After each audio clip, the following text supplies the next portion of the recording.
in a B. Yeah. But like, you have 100 pieces of clothes, but you really only wear like 10. No, it's true. It's a comfort thing too, like what I feel comfortable wearing And regularly. it's like, I like the way this fits me. Exactly. I like the way this fits. I like the way this, And honestly, the reason I have so many of these hoodies is I like the way they fit. So I just buy them in every color.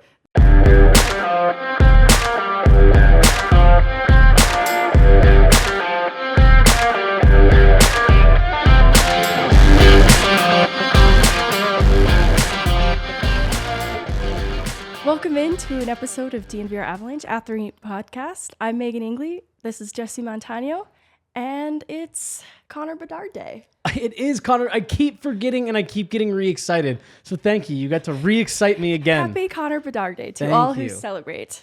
Let me ask you, but just before we start the show, I'm going to interrupt us immediately. This is always a day that I look forward to, and it's funny covering a team that hasn't been a part of it now for so many years, but there was such a long stretch where this was the day to look forward to for people that followed the Avs, were fans of the Avs and stuff like that. So it's funny, but I do always really like this day. There's so much drama around it.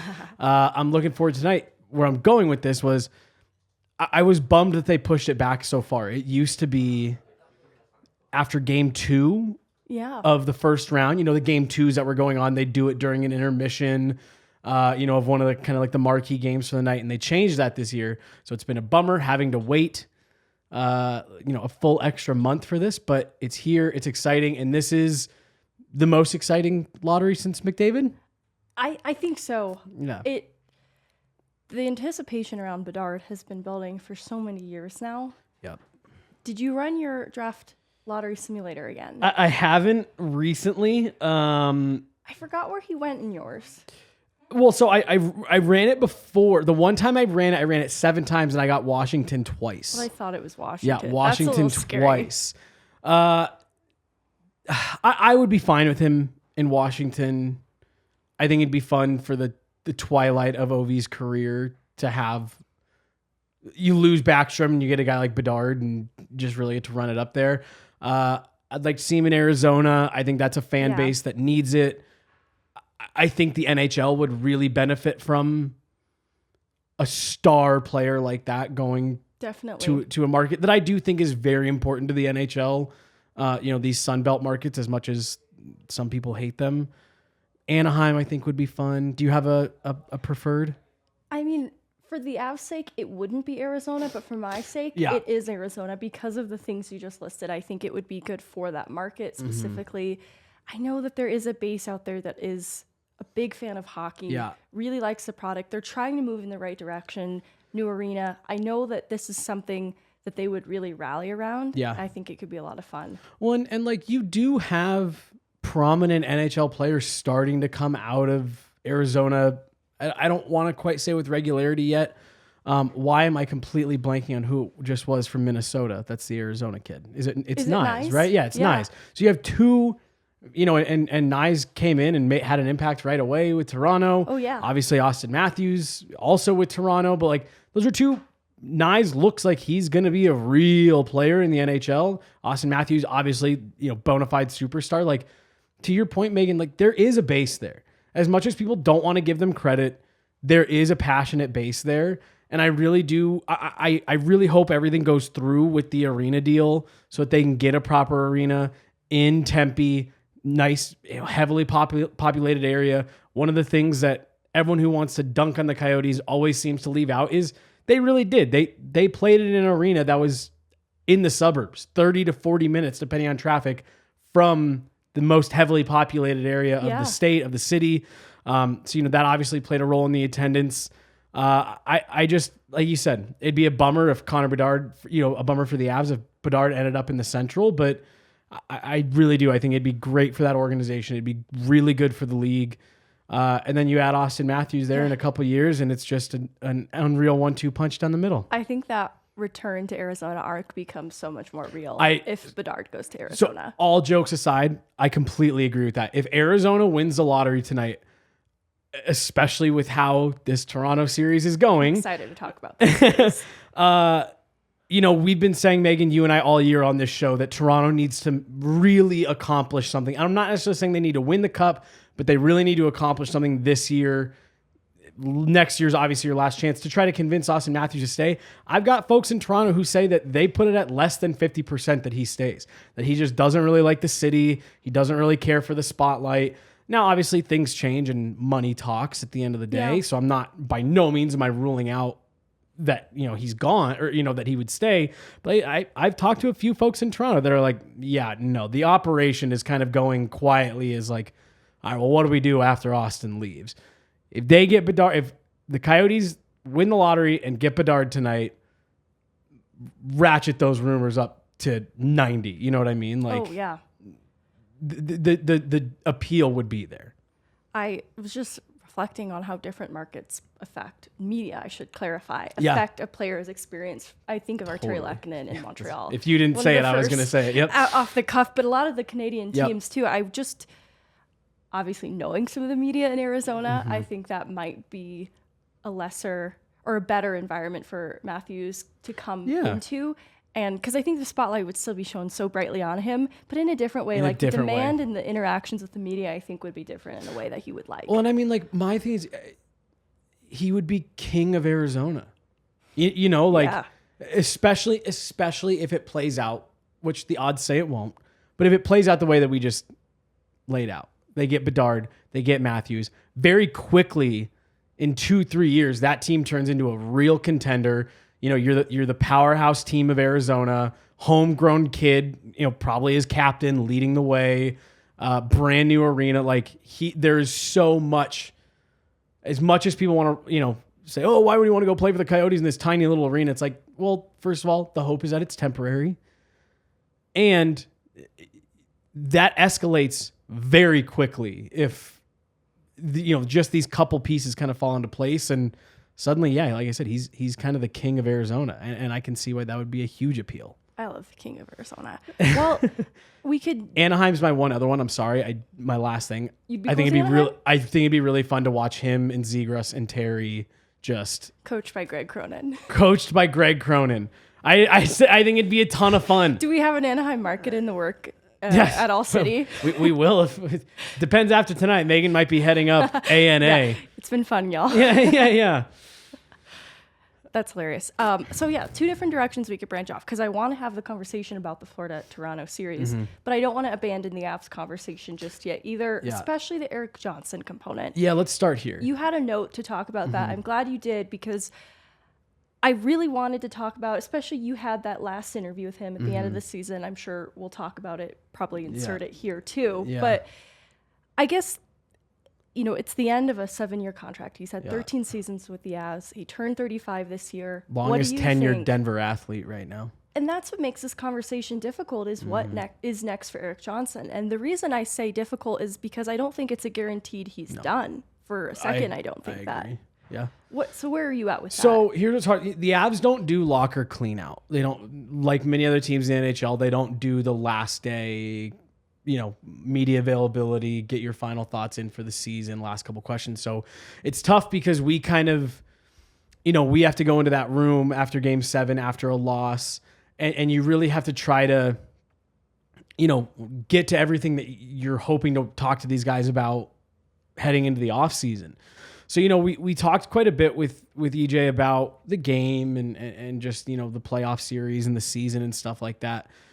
And then I was, if no one else was going to, I was going to ask at some point, but I believe it was Peter Baugh who did jump in and ask. And he said, look, I know it's, this is a difficult question to ask right now, but have you thought at all about next year? And before, we drop, I'm going to drop that entire interview in here. Just, it's about 4.5-ish minutes, but he has a lot of great things to say, but he just does acknowledge, and I do believe essentially that like they haven't really talked about it, hasn't really been, necessarily front of his mind. He's been focusing on, let's get to the playoffs. Let's see what we can do. He was rehabbing the injury, trying to get back.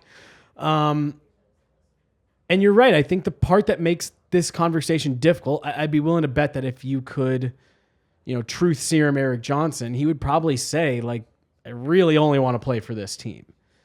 I have a hard time. I have a hard time believing that he would take like a league minimum salary to go play somewhere else. And with all due respect to EJ, as much as I thought the cup run and really the back half of that season was a resurgence for him, I've said it several times. I thought rounds 1 through 4 of the 2022 Stanley Cup playoffs were the best hockey that Erik Johnson turned in for the Colorado Avalanche in his 13 years here. I thought he was fantastic. The wheels came off this year. I don't know if it was the injury and he just never quite got back up to speed or what. He really struggled down the stretch, really struggled into the playoffs. And I just don't know if another team is going to be willing to give him the amount of money that he would want to go somewhere else. So really, for me, the question kind of comes first down to, what do the Avs want to do? Right. Are the Avs interested in a 1-year $750 for Erik Johnson to be the 7th D? Kind of play like the Jack Johnson role? Or are you saying, well, Jack Johnson pretty thoroughly outplayed him down the stretch. We'd rather give 1 year $750 to Jack Johnson, or pick a defenseman that's out on the market. Yeah, it's Jack Johnson actually right. going to play another year of hockey. Now he looks like he could play for several years now, so that isn't to write Jack Johnson off. But it's just you're entering into this weird conversation where I think the Erik Johnson thing is going to go a little bit like Nazem Kadri did, where it's, hey, this is what we want. This is what Erik Johnson and his agent want. They would like to stay with the Avs. How long can we kind of float around here? Are we going to wait to see what moves they make before making a decision? If he's only getting league minimum offers from other teams around the league, is that something that he would say, well, look, I'm not going to do it for this? Interesting point AJ brought up the other day. He spends his summers in California. He's going to Anaheim too.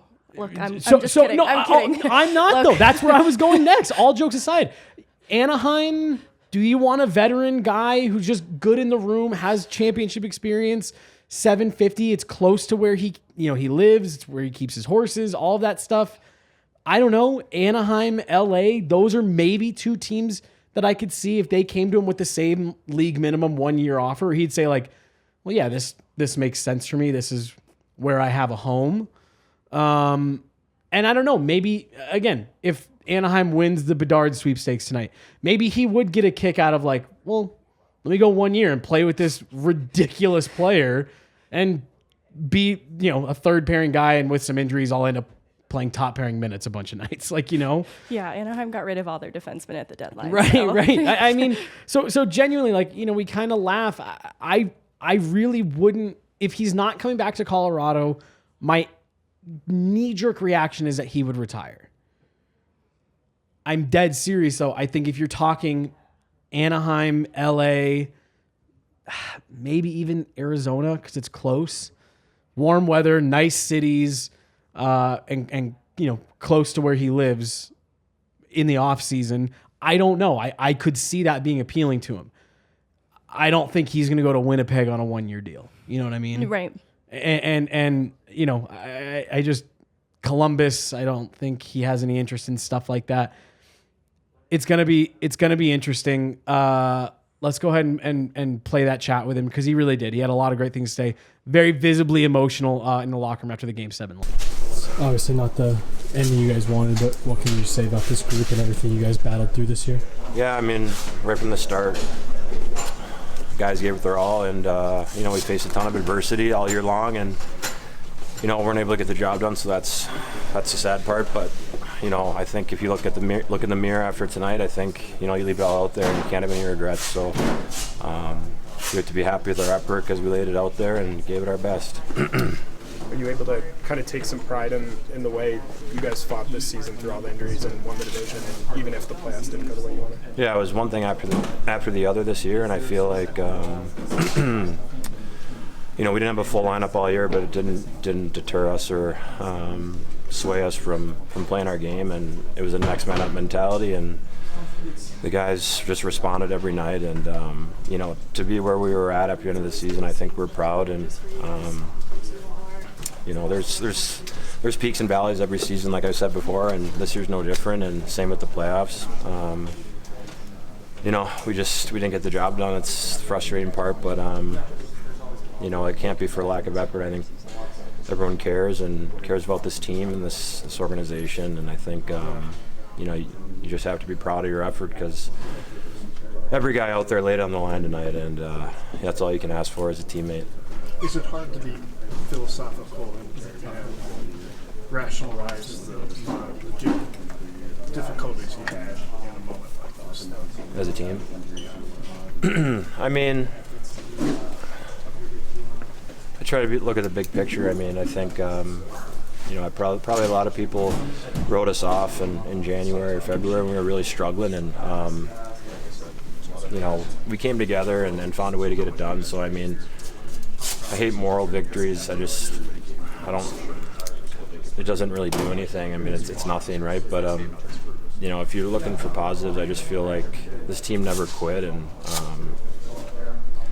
as a group of guys, you just got to be proud of that, right? Because, you know, we had the shortest off season in NHL history and still managed to win the division, and, you know, put us in a game today, which was kind of a coin flip, right? It could have gone either way, but you know, it's at the end of the day, you lost, and there's no participation trophies. It's you win or you go home.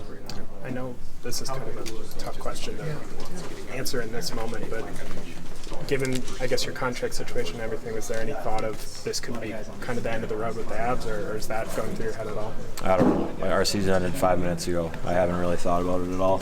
You know, I just, you know, sad because you put in so much work, and, you know, ultimately we did accomplish our goal here, but you don't want to go out like this. And but, you know,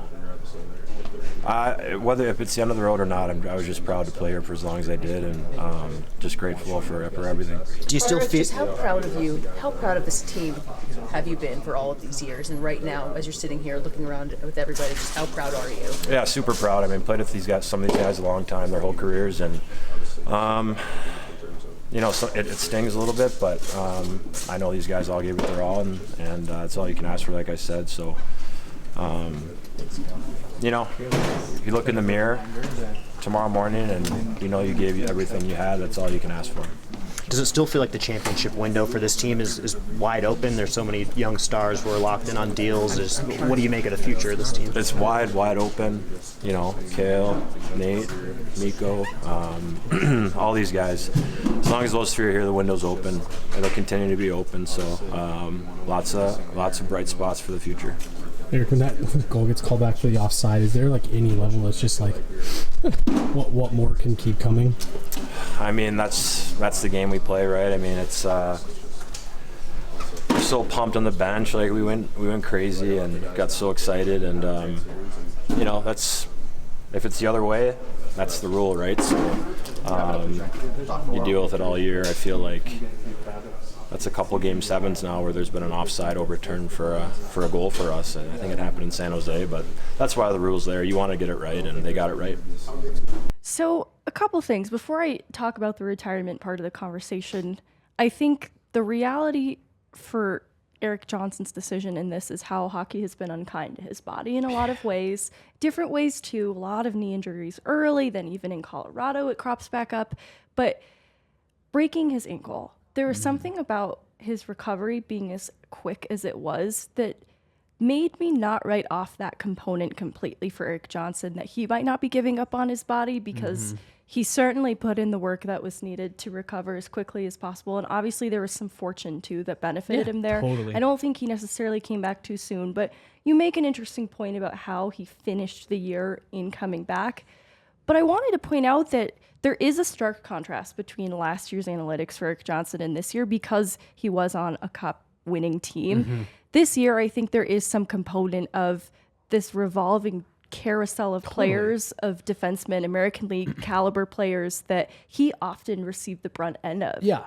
As the bottom pair guy. And sometimes he had to play above that. And we've talked about it. When Erik Johnson plays to the role that he's supposed to at this stage in his career, it's exactly where he needs to be. So when he has to play up, I think that's when things get difficult.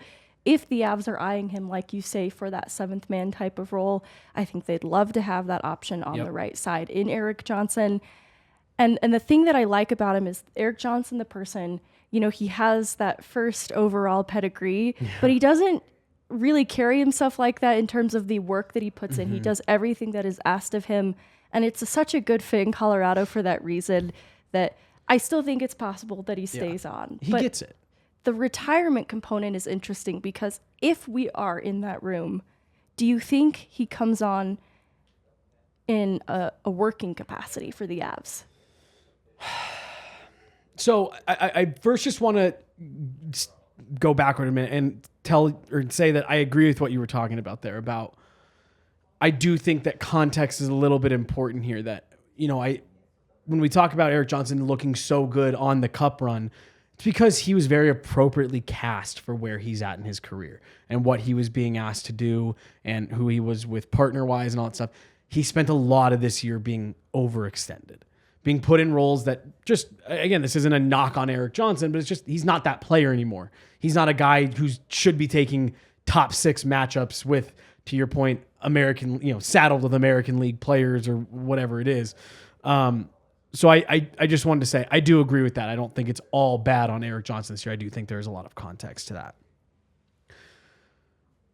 And then it's interesting to see the way that I talk, whenever we talk about players like this, I always liken it to Tyson Jost, because I thought this was something that Tyson Jost really did well that he hasn't ever gotten enough credit for.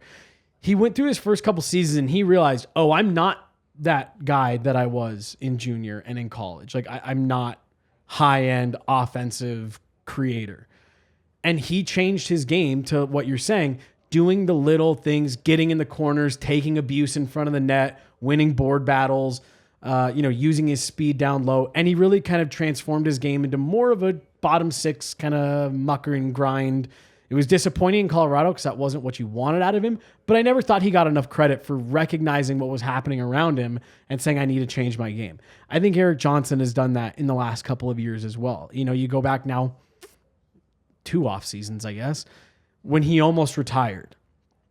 And he said that when the Avs came to him and said, we need you if you're ready.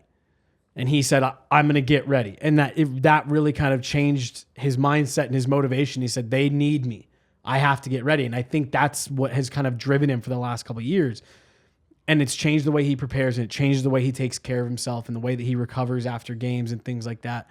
And to your point, I think that is what makes him such an appealing fit for a 1-year $750. And I think that's what makes it appealing for him to come back of like, I know everybody. I'm an established leader in the room. I'm very comfortable in this city. The coaching staff knows me, all of that stuff. You know, that's why I think their relationship is so contingent on if he comes back.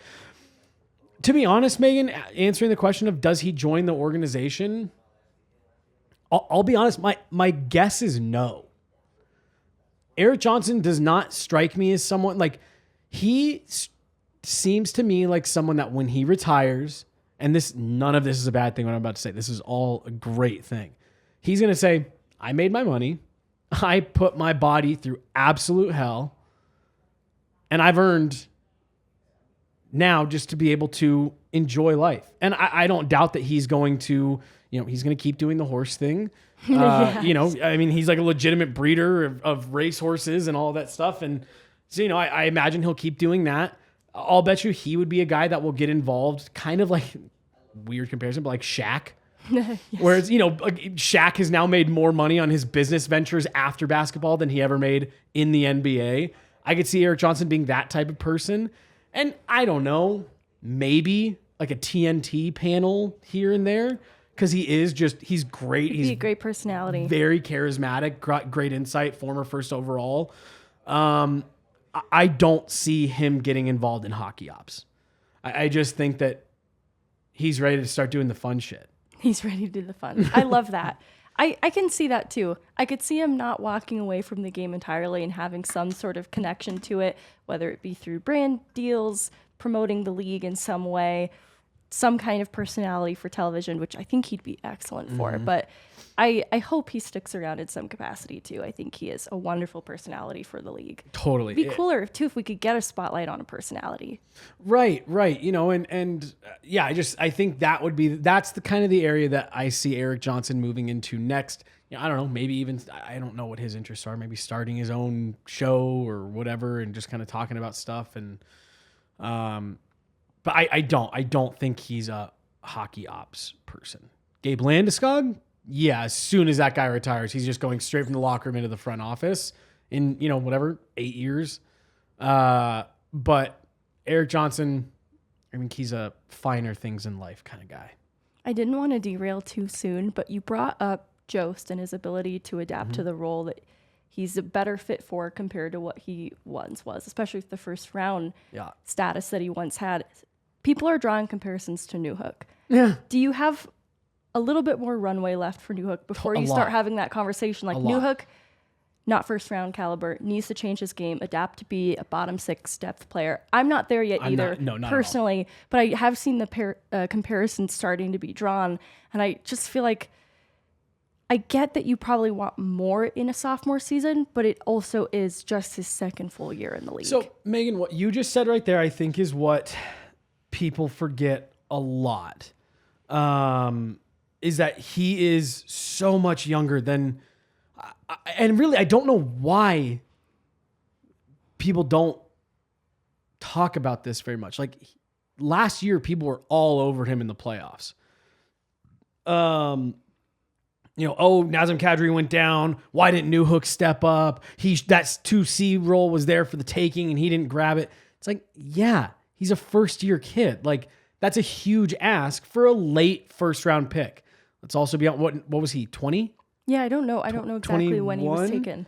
I'll look at here in a second, but it's a back half of the first-round pick, right? Went to college, he played in the AHL, and then you dropped him in for his rookie year. Part of the reason why I'm not at all starting to draw the parallels from Newhook to Jost for me, in Newhook's rookie year, he blew past Tyson Jost's career high point total. Like he's already producing at a higher clip than Tyson Jost ever have. That's not a knock on Jost. We just talked about he found a way to change his game to stick in the NHL. Newhook, he's producing like a young kid. I'm with you. You wanted to see a better step this year, especially after going through everything that he went through last year, right? Where, you know, he gets to be part of this veteran cup team and you get to see what it's like to go on that deep run and see how guys like Nathan McKinnon, Cale Makar, Mikko Rantanen prepare and take care of themselves. And you were really hoping, cool, he can come into this year and just thrust into that role. But not unlike what we talked about with Erik Johnson, he got put into that role, second line center, and things just never really came together around him.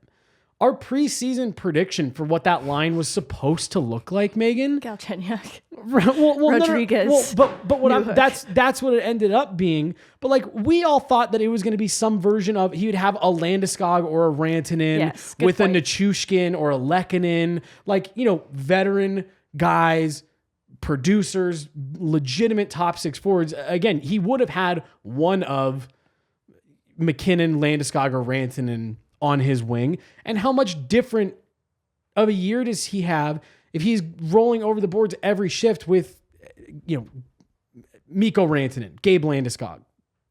It's enormously different. Those are players that do a lot for him. To your point, again, I really like Evan Rodriguez. I hope they bring him back next year. I was surprised that Alex Galchenyuk didn't get a look in the playoffs as the body started to, you know, go down. I hope they bring him back next year too because of the strides he's made in the American League. That all said, you were putting a second-year guy that you were hoping to take a big step, and that was probably like the best consistent line combination he got for multiple games, was Evan Rodriguez and a couple games of Alex Galchenyuk. It's funny, too, because one was a PTO, one was a guy brought in to be a depth player, and that was the second line in training camp. Obviously, that changed. What I liked of Newhook most this year were the flashes actually on lines with adult supervision is how I like to call it. But the Cogliano, O'Connor, Lars Eller type of player. Yeah. And I know that that's not necessarily going to be a permanent place for Newhook once he gets to where you want to see him go, but I think it's a necessary step to get him where you want him to go. It keeps him responsible and accountable so that he could go on to a more elevated role on a second line one day, but the production needs to come too, as well as those responsible habits. I see flashes of it. I think if there had been more consistency there, it would have been better for him moving into next year. I think this sort of delayed his timeline just a little bit because of all the injuries. The lack of consistency is something I think we have to factor into future considerations too. Totally. I completely agree with that. I'm going to look at next year, and people are going to roll their eyes and hate when I say this. I'm going to look at next year as his kind of real sophomore year. This year for everyone on this team was just, it was just so chaotic.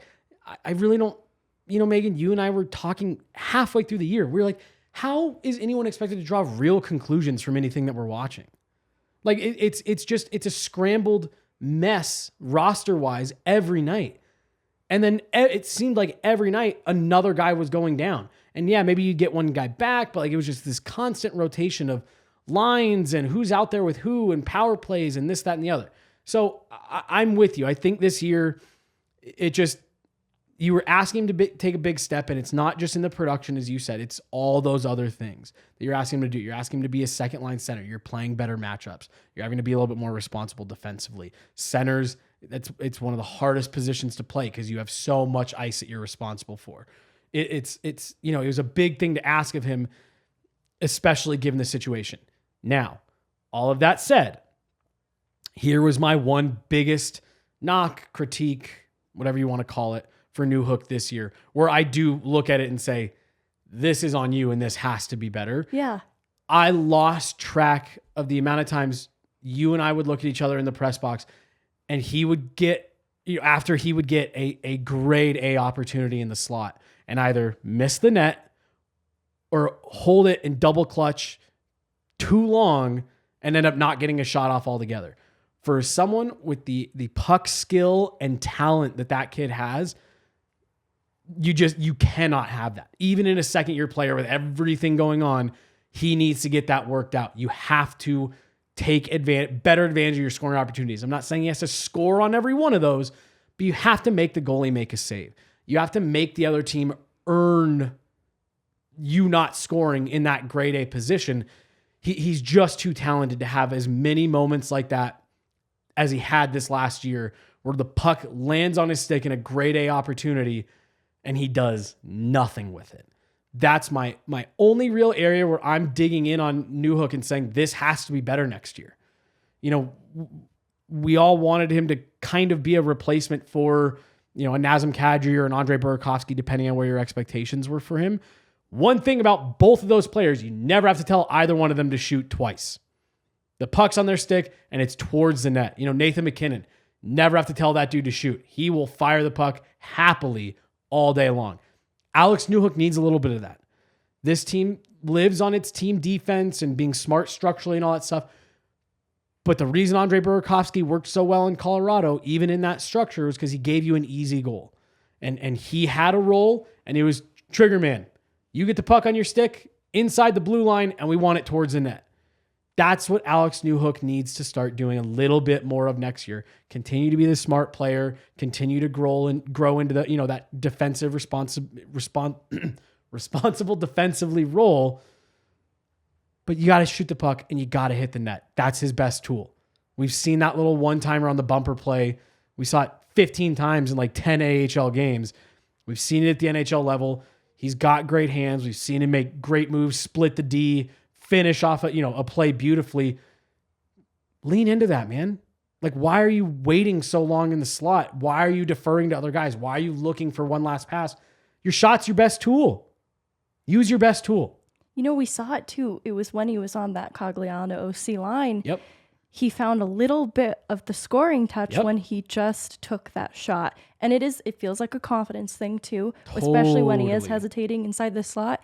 And I fully agree with what you're saying. I think that is an area of criticism for me with Newhook as well, because that is why Bednar couldn't justify keeping him up in the lineup. Yep. He wasn't contributing. Yep. That's the way in which he has to separate from the Logan O'Connors of the world. why because Morgan they beat him have out. O'Connors. That's an interesting thing too. Like, there are so many players who played what they weren't supposed to be. If Dennis Morgan could have just been Dennis Morgan, I think the Avs depth would have just felt so different. I didn't mean to derail too. No, but it's an important far conversation. Off on depth generally too, but it's a bigger conversation. Like, Logan O'Connor also needed a little bit more of the finishing touch, and I know this has always been a problem area for him, but it came up so big. There was such a glaring focus on it this year because they needed him to finish just a few more chances. And I feel bad because of everything else that he brings to the table. But totally. He's valuable for a million reasons, but you're 100% right. 100%. I'm still like, they're so fortunate to have a player like him. And because they have a player like him, Newark has to separate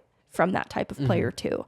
And the things you're alluding to, the tools are there. He just needs to have a little bit more confidence in himself. Well, and and we can wrap the Newhook stuff, not to go too far down this road. But again, just going back to what we were saying at the top, to finish on a good, right? You're supposed to go good, bad, good. To finish on Sandwich a good method. Yeah. You said that probably the best hockey we saw at Newhook this year was when he got a little bit of consistency those few games with O'Connor and Cogliano. Well, I mean, who are just better versions of Cogliano and O'Connor? Lehkonen, Landeskog, Nichushkin. Like, if you would have been able to put Newhook, let's just say Lehkonen and Landeskog, and you roll with Nichushkin, McKinnon, Rantanen on that top line, right?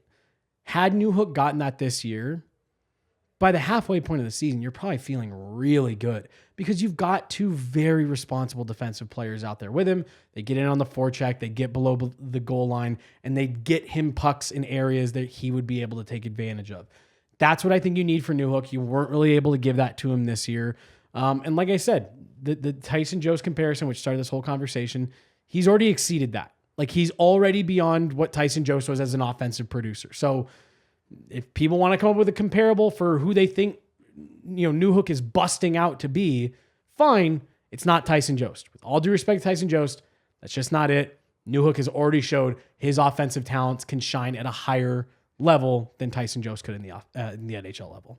I think, too, we will definitely get to the Florida conversation, but this kind of lends itself to the depth conversation. We have a Sam Malinski piece out right now, and it has Great a lot piece, of... by the way. Thank you so much. Yeah. It's really a lengthy piece, lengthier than I think I would ordinarily do, but there are insights into the organization a little bit, to the development side of it, and so for that reason, there's a couple layers I want to talk about. The first of which being, we talk about Erik Johnson, a little bit of an option on the right side. They lost that. They don't have Justin Barron. They don't have Drew Hellison. Josh Manson's questionable in terms of health. Hopefully just a long offseason to recover will get him right. I don't want to necessarily speak on that. Part of the reason why I know Avs fans are still really bummed, but like, genuinely, I do see this as a net positive. It's super disappointing to lose. You never want to lose. They just have too many guys that really need 3 months I think he needed more time. I agree. I think because he comes back, obviously goes back out too because he's still hurt, but also he looked rough. And that is not a criticism. It is more so this person just needed more time. Meghan, you were in that locker room. Like, I was telling someone just the other day, I was at a party with hockey buddies the other day, and they were asking about all the injuries. And I was just telling them, I was like, the part that was concerning for me, for us, was that like those last couple days, practice days before the playoffs started, how many of the injured guys who were coming back in the lineup, and everyone was all excited, that we talked to that were like, we'll see if it holds up. Like, I don't know, we'll see. Like, when we talked to Manson, he was like, yeah, it's as good as it's going to be, I guess. Kel McCarr, I'm as close as I'm going to get. Darren Helm, I'm trying. I'm really trying. Like, I was just like, we walked out there and I was like, none of those guys are healthy. They needed 3 months off. I'm laughing because even Manson, when we first approached him, someone that hadn't heard was like, are you in tonight? And he's kind of like, no, but also like, I thought you were told. It kind of seemed like, look, we're not even on my time at this point. Right. But I felt really bad for him. But where I'm going with this is, sorry, I didn't mean to. The cupboards are a little bare. I almost said Justin Barron. Sean Barron's is a year out too. Honestly, the number one reason why I was glad they traded one of Justin Barron or Sean Barron's, I could not continue having them both coming up in like their top defensive prospects, Barron and Barron's. It is a bit much. It's a tongue twister. And so he's not, he wouldn't have been an option in their depth, at least at the pro level, for a little while. Anyways. Barron, you mean? Justin Barron? Yeah. No, well, Actually, yes, that's true, because he is still teetering between the American League and the National League himself. Though I think they probably would have given him a look if he had stayed in Colorado sooner. But it might have been cracked that Montreal roster quite yet. It's tells revealing. You that you were maybe not as close as we thought. I've heard and seen great things though in terms of the strides he's playing made. for Canada, World Championships. So not a knock on Justin Barron at all, but Sean Barron's as well. Also just wouldn't have been an immediate option. Truth be told, like even if he signed his ELC, I still think he plays close to a full American League season. Maybe get some looks throughout the regular season, definitely in camp, but beyond that, I wouldn't have had that expectation for Sean Barron's just yet. So it's interesting. It brings about the conversation about the prospect pool, how it's been a little bit depleted. And what I find interesting is this is something that everybody is upfront about. Everyone I've talked to, Greg Cronin, Kevin McDonald, we didn't really have picks to leverage. Chris McFarland very open about this. Yeah, we leveraged a lot of picks. We've given up some assets. Our prospect pool is depleted. And they needed to get it competitive again. We've talked about the college free agency as a whole, like how they dip into that pool. But where I'm really excited is there is something to be said for both Ben Myers and Sam Malinski having their choice of 32 teams. Totally. They were This was the part that jumped out to me about your piece, by the way. So I'm glad highly you're in this direction. coveted prospects. They chose Colorado. Ben Myers, I know people have mixed feelings about the year that he had.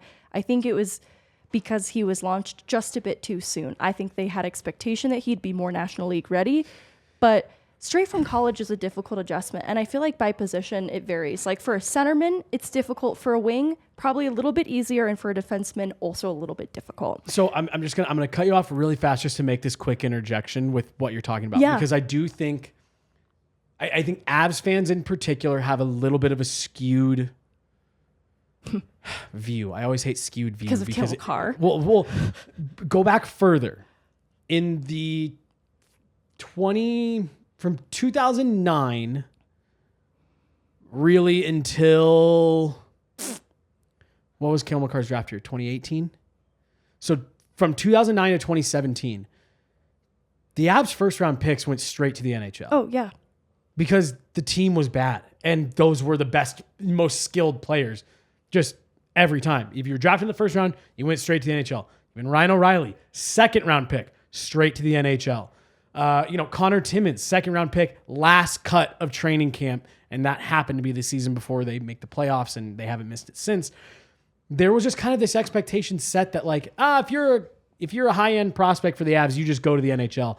And I think there's just still a lot of fans who that is their expectation. So when Ben Myers showed up, captain at Minnesota, cool. He's going to be an NHL star right away. It's like, pump the brakes. And that's where I think you're kind of going with this.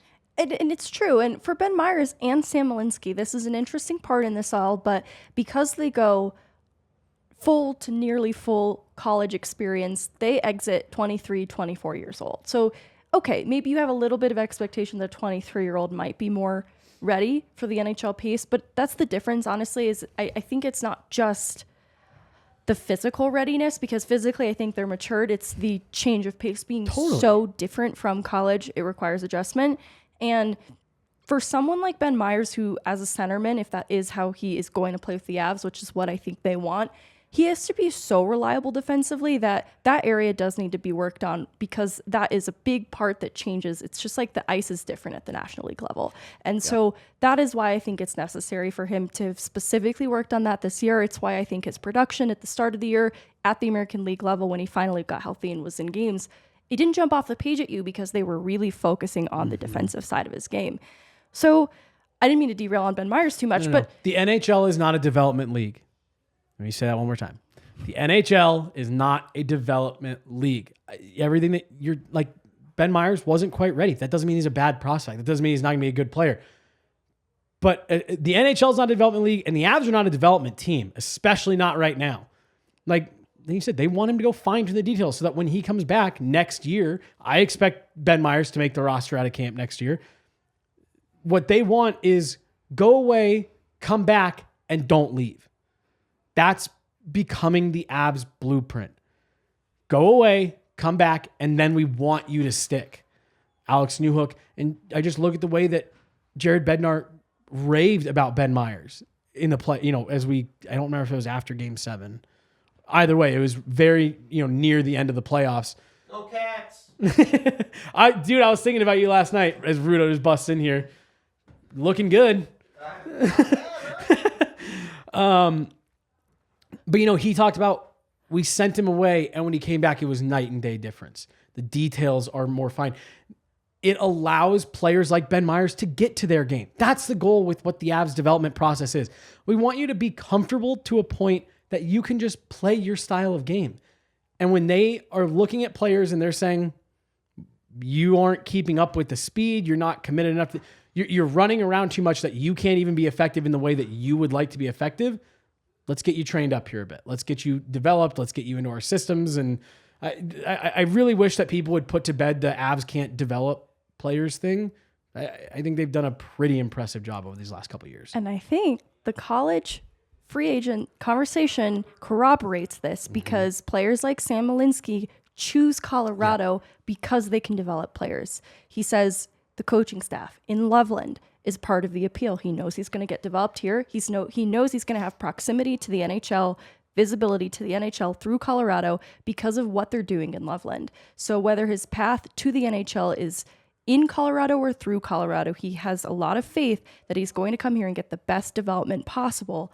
And that's why he chooses it over 31 other teams that he could pick from, because including some that would have dropped him straight into the NHL, I'm sure. And because this is what's interesting about Sam Malinski. You look at his path through hockey, and it's a path of development, certainly. Like, this is not a knock on the Null, but like, he starts USHL, does 2 seasons in the Null, very successful there, gets to go to a great D1 program, Cornell. So what I like about the choice of Cornell for him specifically too is Mike Schaefer, their coach, has a really good reputation with team defense as a whole, but he has a history as a player, as a defenseman. He's very good at recognizing that part of the game and getting players better defensively, because the tools that Sam Malinski has are the obvious tools that Colorado loves.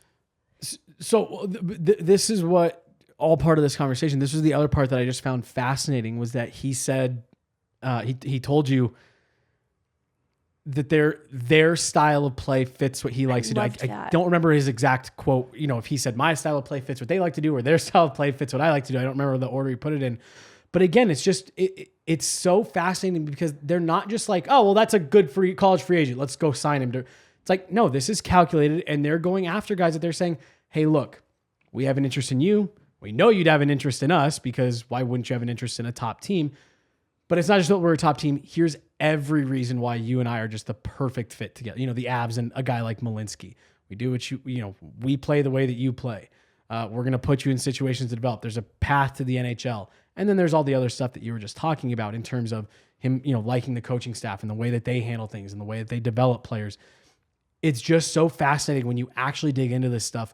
It all seems very random, like they're just signing captains out of, college, but it's all very calculated. I'm really glad you mentioned that, because when we drop audio, I included a little bit of audio from Kevin McDonald that isn't in the piece, and I asked him about signing all of these captains specifically, and the type of character traits that they're also scouting in these players because of their captaincy that translates to the culture that is established here in Colorado that they think is going to be a good fit beyond just their on-ice stylistic fit. I'm sure you've answered this a lot, but I know the adjustment from NCAA to the American League is tough all kinds of different ways. The pace, the physicality, but also the rigor of just getting in so many more games. Tell me a little bit about how the adjustment's been for you.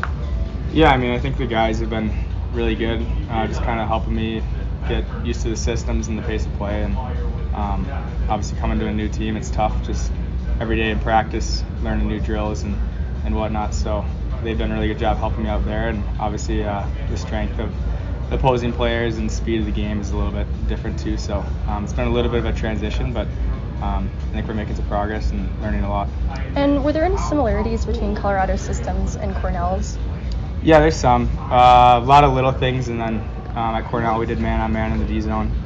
So that's a little familiar for me. And other than that, I like the way the Eagles play here, and I was able to activate a little bit as a defenseman at Cornell, and I know they like to do that here too. So that's a little bit of a similarity in the systems too. Have you worked with Schneekloth one-on-one, maybe with video, to brush up on some of these systems to help get you acclimated? Yeah, a ton. He's been really helpful, taught me a lot already, and been working a lot on my posture when I'm defending and footwork. So been doing a lot of different, very specific drills with him, and a lot of film work too, so that's been really helpful. With the footwork, is that something you do in the off-season with a skating coach as well? Yeah, in the off-season I feel like it's a little bit more of like power skating type stuff. Here it's more so focused on defending faster and stronger opponents, so just working on not crossing your feet and just kind of, I guess, backpedaling a little bit. If that makes sense. Yeah, okay. And looking at the end of your college season, you were a highly coveted free agent that I'm sure fielded a lot of offers from other teams. I'm sure you can't necessarily speak to who, but I was curious what it was about Colorado that separated from the others. Yeah, I think Colorado just made a really good sales pitch to me, and I felt like it would be a really good fit for myself. And kind of like I mentioned earlier, I like their style of play. They allow the defenseman to jump up into play, and that's something I really like to do. And obviously heard really good things about the coaching staff here too, so that's a big sales point for myself. And yeah, so far I'm really happy with my decision. And coming with a teammate in Steinberg, was he someone who had insight on the organization? Yeah, he was in my ear the whole time trying to convince me to come here, and it worked out, I guess. But it's nice having a familiar face in the locker room and someone I already know just kind of help me through this. I was curious if there were any other players you knew. Yeah, I played with Jason Poland back in Cedar Rapids for a few months, my first year of juniors, and then I've met Ryan Sandlin before as well. But other than that, I don't think I've crossed paths with anyone. And looking at your captaincy, what is your approach to leadership? I know some guys are emotional leaders, vocal, or through their on-ice effort. How would you describe yours? Yeah, I think I typically just lead by example. I'm not necessarily the most vocal guy, but that was something I worked on a lot this year, is being the captain at Cornell. And but I think my work ethic and I just like to lead by example, I would say. And looking at Steinberg wearing the alternate, I was just wondering how his approach to leadership was maybe different and helped to round out the leadership group at Cornell. Yeah, I think he was similar. He led by example, but he was also a more vocal guy than I would say. So it was nice to have him help me out, and I think we worked really well together. And then you throw the other two captains in there as well, and they obviously helped us make a great group and a great team this year. And I'm sure you have NHL ambition, and it's hard not to look at the Avs defensive group as it's currently constructed and see some challenges in your path to getting there. I was just curious your thoughts on that, and if that's something that you maybe even embrace, or if that's not something you're even looking at. Yeah, I know they have a really good defensive group up there. It's not something I look at a ton. Maybe I'm making my first decision to come here, and maybe I looked at that a bit, but right now I'm just kind of trying to focus on little details, get up to speed with this level here, and just kind of trying to get better day by day. What are some strengths of the college route in preparing you for this next level that might be different from the major junior route that you're grateful for? Yeah, I think the college pace was great. I think the culture we had at Cornell was something that you don't get necessarily with major juniors or a lot of other programs. So I think that was something that was really special to be a part of, and I think that helped me kind of develop strong habits that have helped me make this transition a little bit easier. And why did you decide to be a defenseman? Did you play any other positions growing up? That goes way back. I remember back in Squirts Pee-wees, I was kind of bouncing back and forth between the defense and forward. And, I'm not exactly sure why I went with defenseman. It seemed like that's just kind of where the coaches saw me fit in a little better. And I like to jump up into play too, so it's kind of, I still like to kind of play offense in a sense too, so kind of get the best of both worlds. I was curious if some of it was ever inspired by a player you liked growing up. My older brother was a defenseman, so I think that definitely had a part in my decision. But other than that, there's a lot of guys I grew up watching. I was being from Minnesota. I watched their team a ton, and guys like Jared Spurgeon and Ryan Suter. Those are the guys I watched growing up too. So maybe that had an impact too, but I would say mainly with my older brother watching him. That makes sense. All right, and last one for me. How are you liking Colorado so far? Loving it. It's awesome. Clearly a great city to play in, and this building is electric as I've seen the past 2 days. So You're it's still awesome. ringing from the cowbells when you Yeah, go home? a little bit. The cowbells are new for me, so it's pretty sweet, and all the guys here have been very welcoming too. So makes a great place to play here. It's not about me, it's about the staff and organization, because everybody here is totally invested, from Petro to Woody to Bryce to the coaches, everybody. So we've had draft picks like tossed into trades, right? So we don't have 7 draft picks, some teams have 10.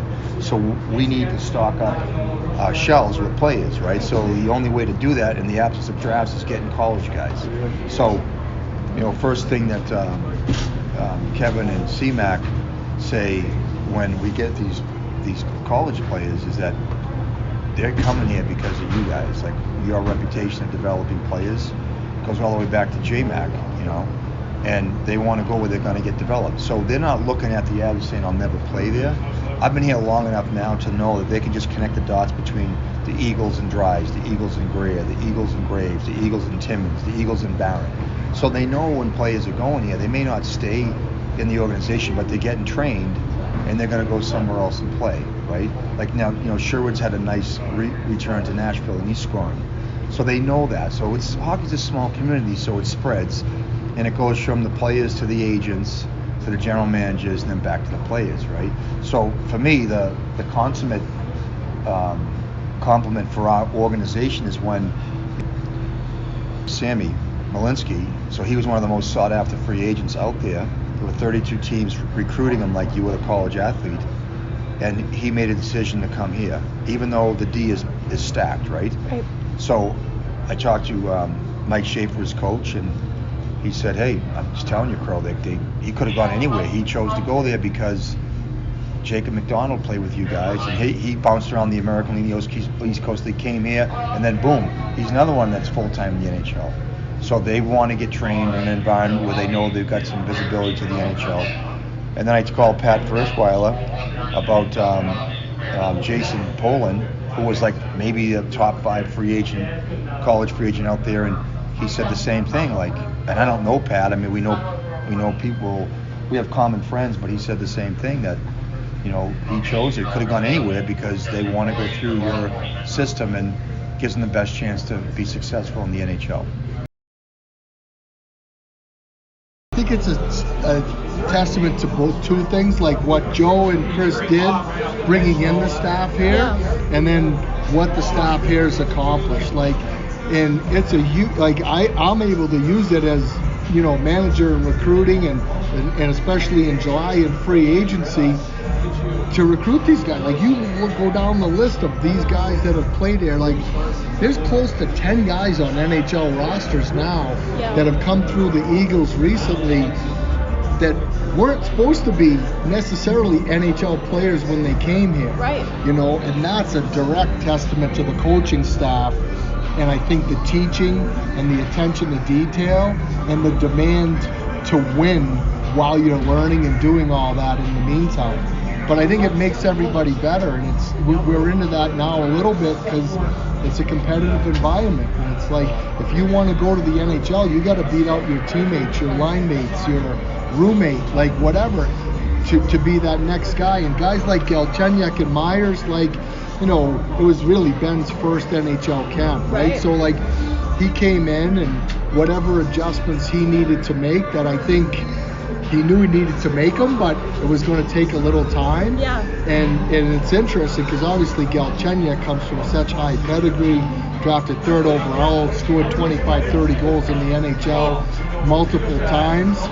But, you have to evolve, right? It's like his way to the NHL now was going to be as a bottom 6 player that was trusted, that's good defensively, that can add secondary offense. It wasn't his offense as his calling card.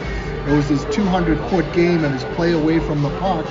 And, my impression of working with Greg for almost the whole year now is, like, those are the challenges he lives for. You get somebody with the talent to go on and play in the NHL when he puts in the work and does what Crow wants him to do on a daily basis. And same thing with Ben. Like, He came in last year. He was one of the most sought-after college free agents. Played well in the playoffs, but it's a long, like that September to June journey to stay in the NHL is a long one. So he needed to come down here, reset, like, you know, Ben, and he got injured. That was also part of it.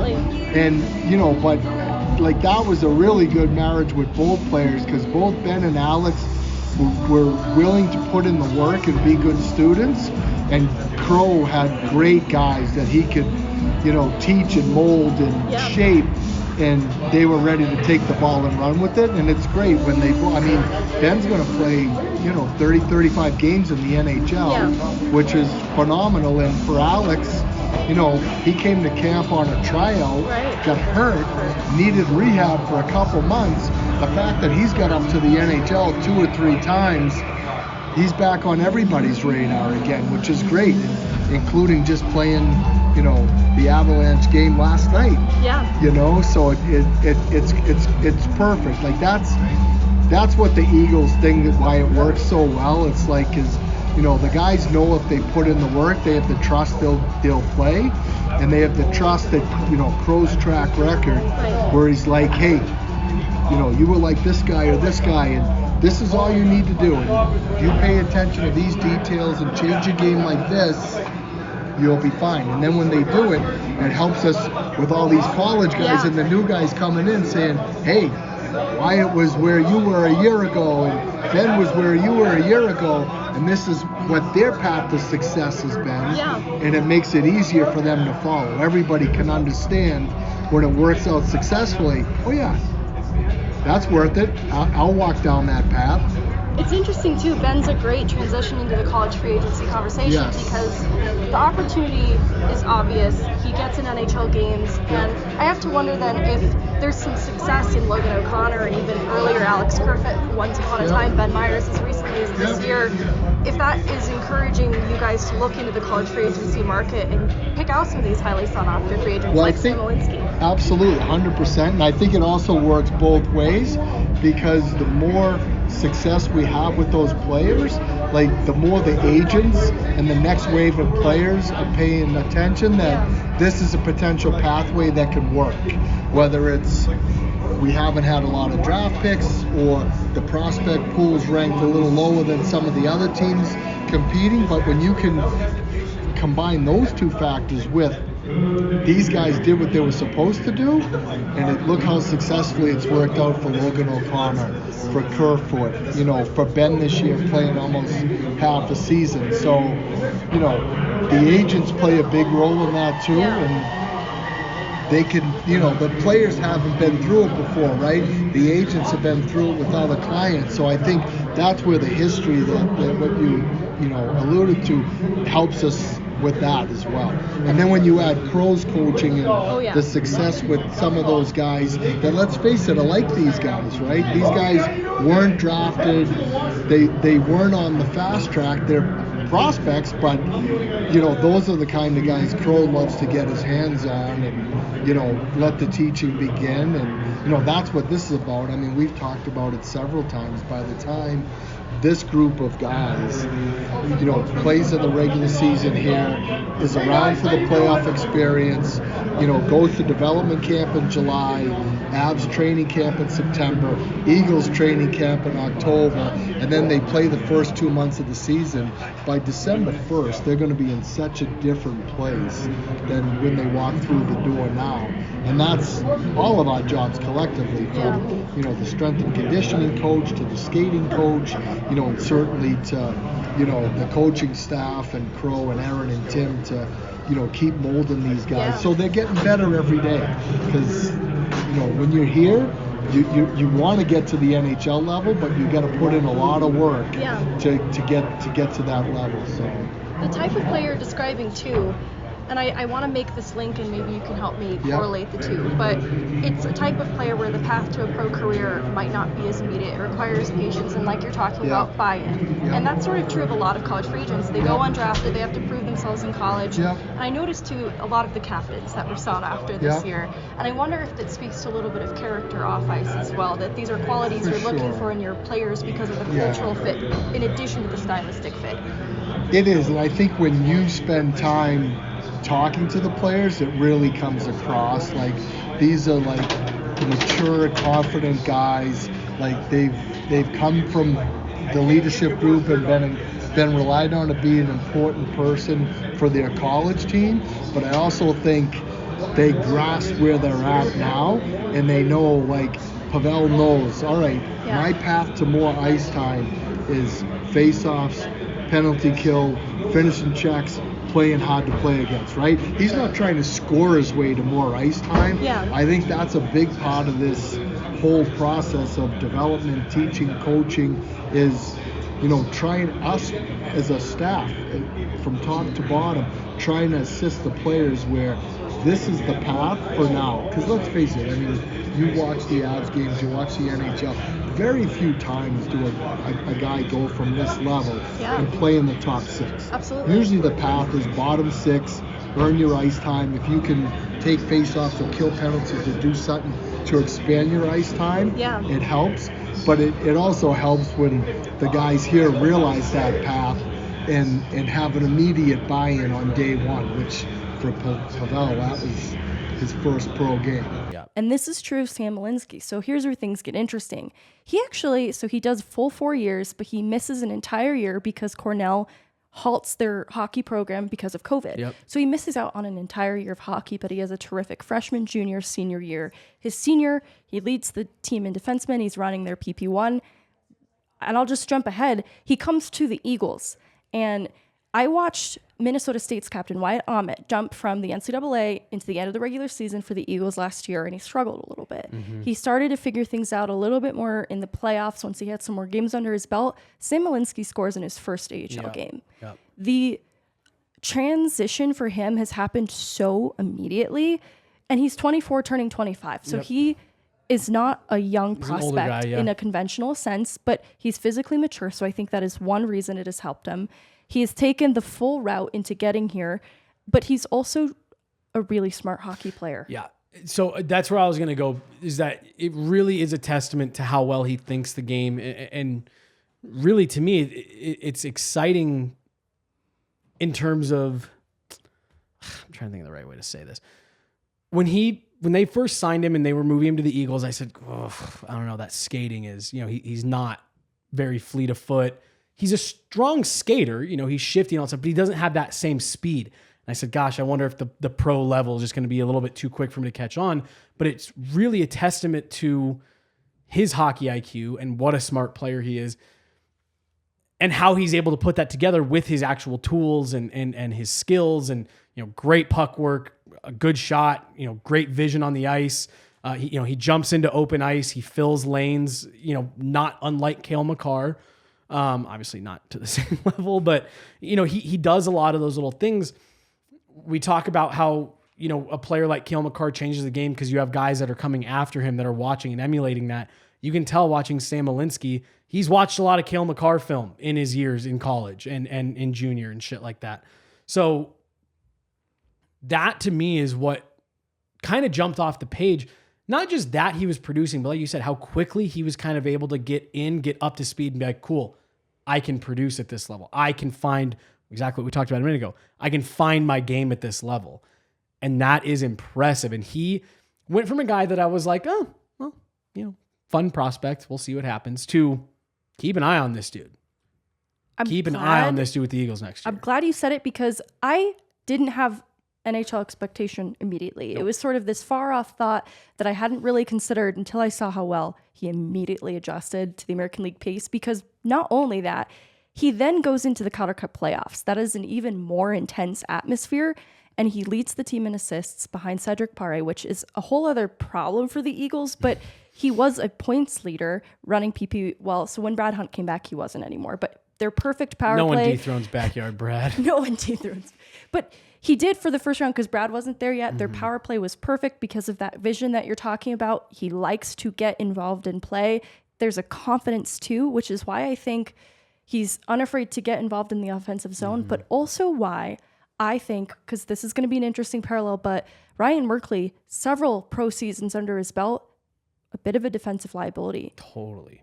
Not a bit. Quite Sam a bit. Malinski, Like a lot. new to the league, a lot more reliable in his own end. This was an area he focused on in college, specifically with Schaefer, was getting more consistent and reliable defensively.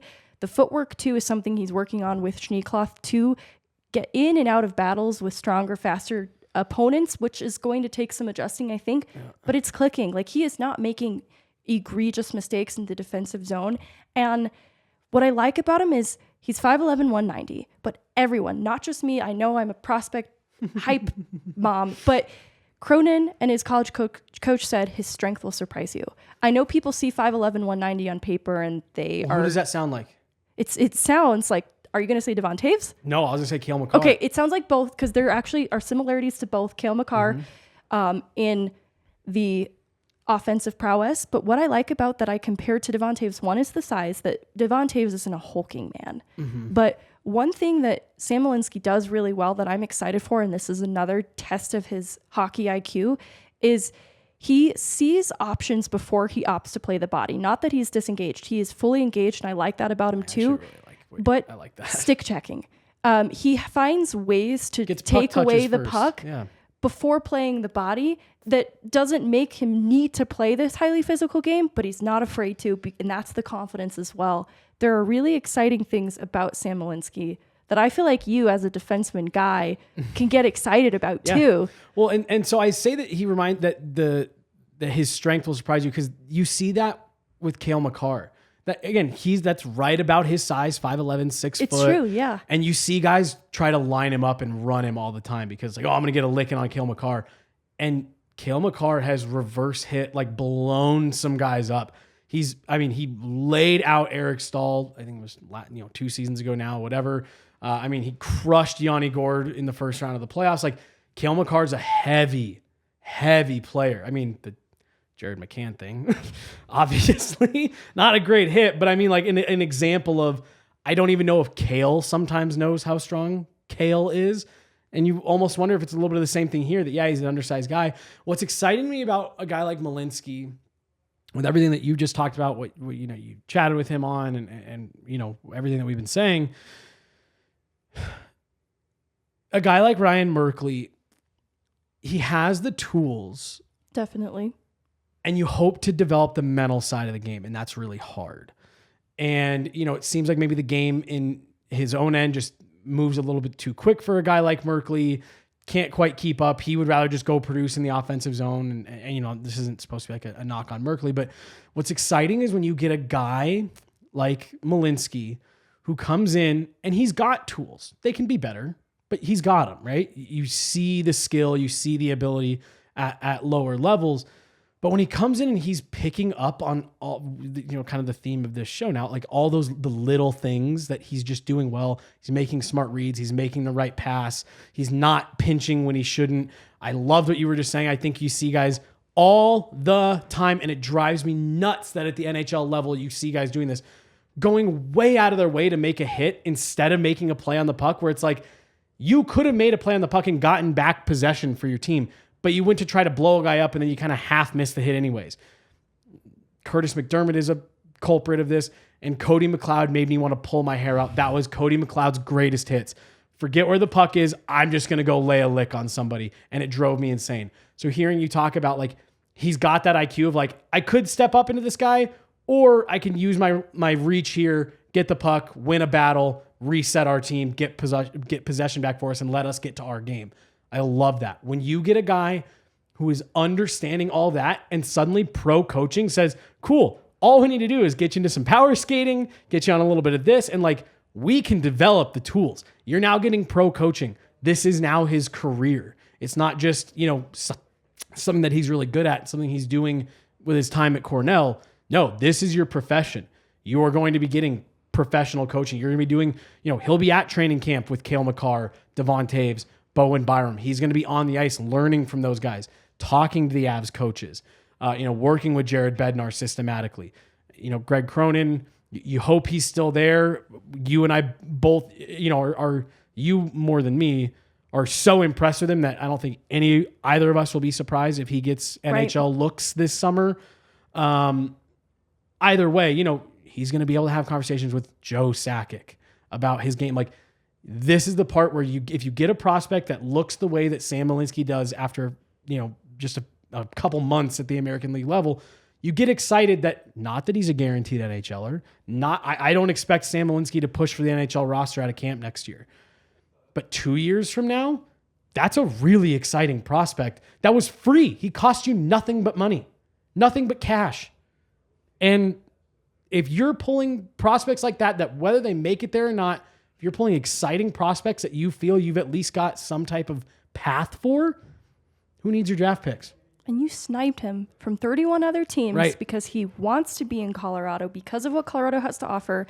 I'm glad you make mention of Cronin too, because in the article, which is on the site, free to read for all, there's a lot of mention of the other coaching staff pieces that also help to develop these players. And that's why if Cronin does get an NHL look, which I think that it would be really well earned if he did, there is a lot of capable hands in Loveland that can still, Schneekloth specifically, I think I make mention of him a lot, but also Cronin volunteers Schneekloth's name a lot in this piece.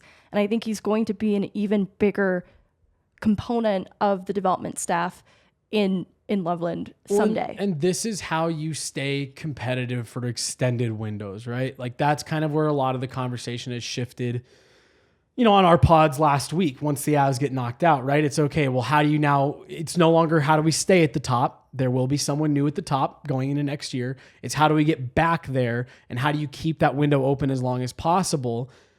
And, you worry with the amount of draft picks and assets that they've spent. This is how you do it.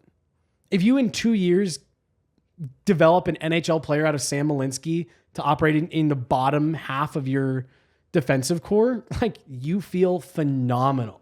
Especially because of the timing of Devon Toews' contract reaching an end. I would love for Devon Toews to stay in Colorado. But there's uncertainty around it. There's uncertainty. It's murky. And so they have a little bit of time, like the perfect amount of time, honestly, to have another year in the American League for Sam Malinski. And I'm excited to see how he stacks up along the Bo Byrams, the Cale Makars in camp, too, because I think they're going to be very keenly looking at that. How does he fit? How does he fit? So, temper expectations. Like, I'm not also expecting immediately landing on an NHL roster. Yeah. But there's a lot of fit that we can evaluate come fall time. Because you're right, he will be working with skating coaches this summer, getting better, stronger, faster. Look for Malinski to be an exciting AHL player for the Avs for the Eagles next year. And boy, they needed him. And they needed him. So that's what I would tell them. For all as excited as we just sounded, look for him to be a really fun Eagles piece next year. And then maybe back half of the year, depending on how injuries are looking into the following season, is where you start having that conversation of, and assuming he continues to develop, that's where you start having that conversation of, is Malinski potentially an NHL guy for the Avs? Temper that a lot. I know we've got to go. I'm going to shift topics completely for 10 seconds here. Let's talk about it next week and see where they're at. I just wanted to, I thought the love shown for Philip Grubauer through most of the first round was way overblown. He's been nails since Game 7.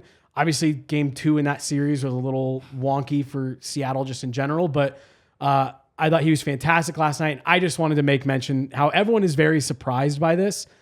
Philip Grubauer was outstanding in his time in Colorado. The wheels came off in the Vegas series, and that's what everyone remembers him for. The level he's playing at now is reminiscent of the level that Philip Grubauer was at when he was with the Avs in the regular season, when he was a Vezina Trophy finalist. I just couldn't get through this hour-long show without saying, man, I thought Philip Grubauer was underappreciated in Colorado, and he's pulling that play out of his bag of tricks at the right time. Sorry to shift topics like hard 90 degrees. No, it's okay. Seattle has surprised me generally. And for what it's worth, I think we were both impressed with Seattle from the first round. So to say that they've continued to impress into the second round is a testament to Grubauer. Yep. And you're right, it shouldn't come as a total surprise. I think goaltending is a difficult position, and goalies can have bad years where we saw things really fall apart in the Vegas series, but we also saw Vezina caliber goaltending from that Grubauer. whole season, right? Yeah. So it is kind of a weird position, and I think that credit to Grubauer completely, but also the team in front of him has really figured out a way to play to make his life a little less difficult. Yep. I don't want to say that he has an easy job. I just think that they are defending really well in front of him. Totally. This and is a great he point. is playing well also. Yep. I don't want that to take away from how well he is also playing. Yeah. Like, we did watch a Vezina caliber goaltender in Grubauer in Colorado. Yeah. We had a front row seat to that. That skill level doesn't just completely It doesn't go just away either. Yeah. And so I think having some consistency in front of him gives him confidence as a goaltender as well. And I think both these things are worth shouting out, because credit to the Seattle team as a whole as well. I think I've really changed my tune on a little bit of what I expect from the playoffs, including the Florida series. Yeah. Obviously, it's easy to change my tune a little bit there with how it's shaking out right now. I'm assuming we'll talk about that here at 1 on the regular pod, and I'm looking forward to it. No, But exactly. I hope so. I did. There's been so many people like, oh my gosh, Philip Grubauer, where did this come from? When's he going to turn back into a pumpkin? But it's like, I don't know. People forget he's not that far removed from being considered like a top goaltender in the NHL. Hasn't gone great in his 2 regular seasons in Seattle. This last one, he spent a lot of time injured, but like this level of play, being capable of this level of play, like this shouldn't surprise anybody. Him being able to get to this level. He has an entire career that says, I can get to this level. I just want to shout him out. We got a meeting to get to, and we've been running a little bit long here, but wanted to shout that out. I just thought that was it's just been an interesting narrative to follow through these first 2 rounds of what is this from Grubauer. It's like, well, it's his entire career with the exception of the last 18 months. I think it's a fan base that has been spoiled with goaltending, the Avs fan base that is. Yeah. So I think there's a lot of emotion tied to this. But Totally. I'm Meghan Angley. This is DNVR Avalanche at the Rink podcast. Jesse Montano will be back again someday.